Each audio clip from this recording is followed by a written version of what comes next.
राजस्थान में नदियों के निकट स्थित अभ्यारण्य कौन कौन से हैं? पहला है राष्ट्रीय चंबल घड़ियाल अभ्यारण्य। ये कहां पर है? ये है चंबल नदी पर। राष्ट्रीय चंबल घड़ियाल अभ्यारण्य है चंबल नदी पर। ठीक है। दूसरा है जवाहर सागर अभ्यारण्य। जवाहर सागर अभ्यारण्य भी कहां पर है? ये भी है चंबल नदी पर। जवाहर सागर अभ्यारण्य भी चंबल नदी पर है। तीसरा है शेरगढ़ अभ्यारण्य।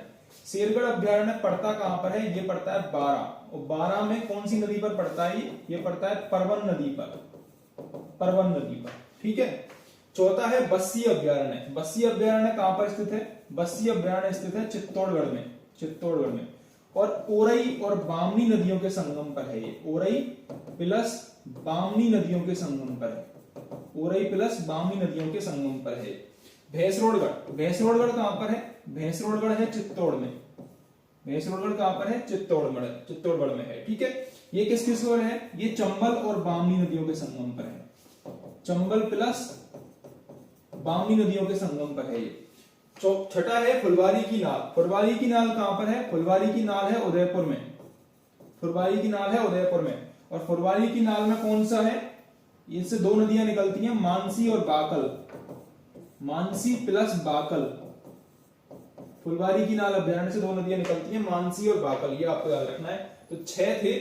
राष्ट्रीय चंबल घड़ियाल अभ्यारण्य चंबल नदी, जवाहर सागर अभ्यारण्य चंबल नदी, शेरगढ़ अभ्यारण्य बारा परवन नदी, बस्सी अभ्यारण्य चित्तौड़गढ़ ओरई, भैंसरोडगढ़ चित्तौड़गढ़ चंबल और बामनी, फुलवारी की नाल उदयपुर मानसी और बाकल। ठीक है। राजस्थान के प्रमुख आखेट निषिद्ध क्षेत्र कहां कहां पर स्थित हैं और कौन से जानवर से ये संबंधित हैं? यदि हम बात करें कनक सागर की, तो कनक सागर कहां पर स्थित है? कनक सागर बूंदी में स्थित है। तो ये जल एवं पक्षी अभ्यारण्य है। जल एवं पक्षी अभ्यारण्य। ठीक है। यदि हम बात करें महिला की, तो महिला कहां पर है? महिला है जयपुर में। ये भी जल एवं पक्षी अभ्यारण्य। ठीक है।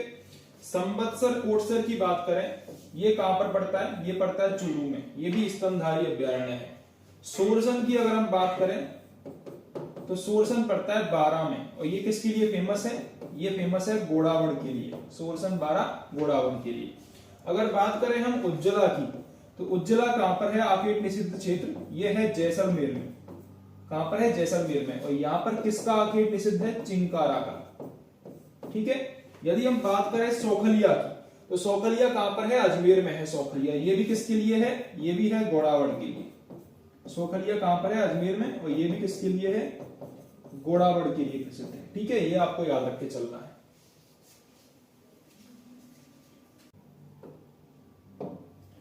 क्वेश्चन है आपके सामने, सोम कमला अंबा सिंचाई परियोजना किस जिले में स्थित है? ऑप्शन है डूंगरपुर, बांसवाड़ा, उदयपुर या फिर चित्तौड़गढ़।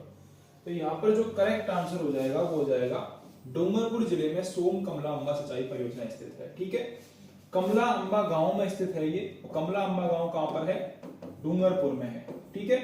किस नदी पर बना हुआ है बांध? सोम नदी पर बांध बना हुआ है। सोम नदी पर। और डूंगरपुर जिले की आसपुर तहसील, डूंगरपुर जिले की आसपुर तहसील और उदयपुर जिले की सलूमा तहसील, इन दोनों को पानी पहुंचाने के लिए, सिंचाई सुविधा उपलब्ध करवाने के लिए ये बनाई गई थी। ठीक है। अगर आपसे क्वेश्चन ये पूछा जाए कि सोम कमला अंबा परियोजना किन दो जिलों को सिंचाई सुविधा उपलब्ध करवाती है? डूंगरपुर और उदयपुर को। लेकिन हमसे क्वेश्चन क्या पूछा गया है? किस जिले में स्थित है? तो आंसर क्या हो जाएगा? डूंगरपुर जिले में स्थित है। यहीं पर आपसे अगर ये पूछ ले कि सोम कागदर सिंचाई परियोजना किस जिले में स्थित है? सोम कागदर सिंचाई परियोजना, सोम कागदर सिंचाई परियोजना, सोम कागदर सिंचाई परियोजना ये किस जिले में स्थित है? तो ये स्थित है हमारी उदयपुर जिले में। सोम कागदर सिंचाई परियोजना किस जिले में है? उदयपुर जिले में स्थित है। ये आपको याद रख के चलना है। इंपॉर्टेंट क्वेश्चन था। राष्ट्रीय मरु उद्यान के बारे में। ठीक है। राष्ट्रीय मरु उद्यान ये 2 जिलों में फैला हुआ है। कौन कौन से जिले हैं? एक तो है जैसलमेर और एक फैला हुआ है ये बाड़मेर जिले में। ठीक है। जैसलमेर जिले की बात करें तो जैसलमेर जिले में 1900 वर्ग किलोमीटर और बाड़मेर जिले में ये फैला हुआ है 1262 वर्ग किलोमीटर। टोटल मिलाकर कितना हो जाएगा? 3162 वर्ग किलोमीटर में ये राष्ट्रीय मरु उद्यान फैला हुआ है। ठीक है। एक इंपॉर्टेंट फैक्ट ये है कि यहाँ पर आकलगुड़ फॉसिल पार्क स्थित है। आकलगुड़ फॉसिल पार्क यानी कि जीवाश्म उद्यान यहाँ पर स्थित है। आकलगुड़ फॉसिल पार्क। ठीक है। इसके अलावा घोड़ावड़ पक्षी की शरण स्थली है, यहाँ पर घोड़ावड़ पक्षी पाए जाते हैं, घोड़ावड़ पक्षी यहाँ पर पाए जाते हैं। कब हुई थी स्थापना इसकी स्थापना हुई थी 8 मई 1981 को। 8 मई 1981 को इसकी स्थापना हुई थी। इंपॉर्टेंट फैक्ट है, 8 मई 1981 को इसकी स्थापना हुई थी। ठीक है, वीडियो हेल्पफुल लगी हो तो सब्सक्राइब जरूर करें। मुकुंदरा हिल्स जो अभ्यारण्य है वो कहां पर स्थित है? वो कोटा में स्थित है। ठीक है, मुकुंदरा हिल्स में 9 जनवरी 2012 को इसको राष्ट्रीय उद्यान बनाने की अधिसूचना जारी की गई थी। राष्ट्रीय उद्यान 9 जनवरी 2012 को। इंपॉर्टेंट क्वेश्चन है, पूछा हुआ क्वेश्चन है, 9 जनवरी 2012 को। टाइगर प्रोजेक्ट इसको कब बनाया गया? 11/4/2013 को इसको टाइगर प्रोजेक्ट में घोषित किया गया।